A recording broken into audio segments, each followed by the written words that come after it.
Any great business owner only has one word in his mind, which is grow. They are not looking for another shareholder. They are not looking for cheap financing. They are not looking for things that they don't ask. They are looking for somebody that can help them grow, that goes again hand by hand with him or her growing and fulfilling their vision. Is it Factum a story of success? Somebody could tell you that it is not, because they would look at the past, they would see standard type of business if you look only at the numbers. But Factum is way more than a story of success. It's a role model for business owners to follow. What Factum is the way it does things, the way it transmits the passion to its people. It's impossible not to feel the energy at Factum. Many would love to have employees as committed as Factums. I see Factum in Africa, in Asia, Europe, in Latin America, and I see Factum in the US. I see people calling Factum to work for Factum.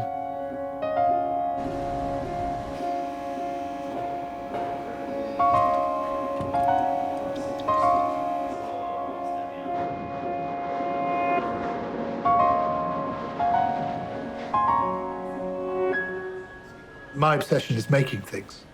My love has always been painting and objects, stories that these things reveal.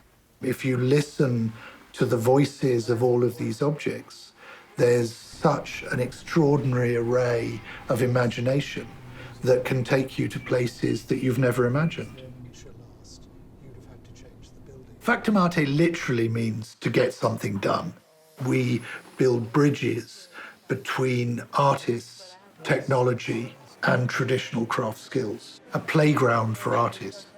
Many artists come with ideas that are very specific, but they don't really know how to do them. So what we're trying to do is to use technology to make physical objects. Factum never does the same things 2 or 3 days running. You could say the business model is to be maximally inefficient in order to create the most effective and efficient works of art. There's been an extraordinary growth of contemporary art. We're working with artists that come from all over the world, with teams that come from all over the world, electrical engineers, mechanical engineers, software writers, conservators, painters, sculptors, printmakers, sound specialists. We don't value money. The thing we value is the objects we make and the skills and developing the skills of the people who work here. Without a business model, we've actually grown to a multi-million euro a year turnover. For many, many years, I'd always say to my bank, I want to speak to you as little as possible. I'll put money in, I'll take it out, we have an agreement, and actually that's the end of it. Santander's looked at Factum and said, we value what you're doing, and we'll put what we value to allow this to grow and have a beneficial impact on Spain nationally, on Europe internationally. And there's virtually never any repetition. And there's a vast amount of inefficiency, which is the part of making art. What are you seeing here? What is it about this place that's making you smile, that's making you active and engaged and interested? The combination that I saw here between people that were super skilled, that knew what they were doing, and your passion and leadership. Yeah. Today's companies don't have physical assets. They have ideas, new ways of doing things, or smart, creative employees.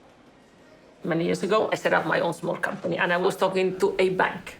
And I realized that banks did not understand small companies. That's when I got super committed that my job in life is going to be ensure that small companies and banks can actually, understand each other.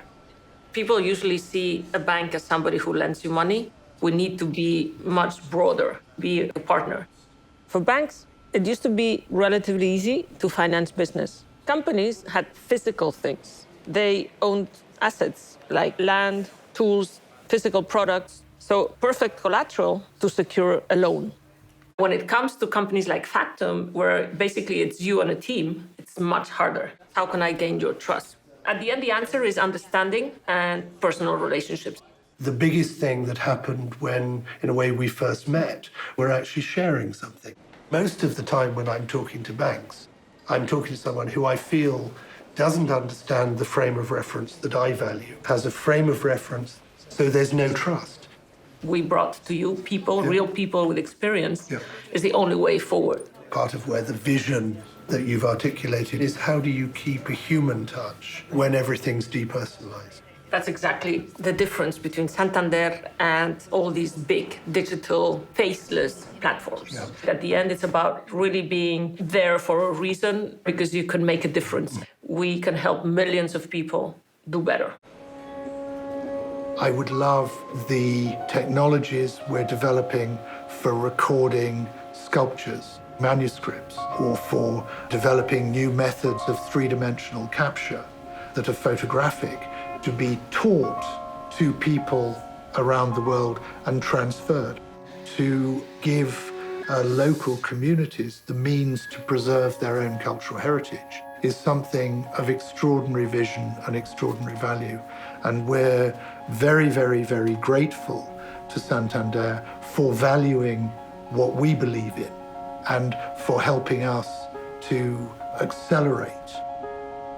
I am totally committed, and I believe that what we're doing is not just important, it's also the right thing.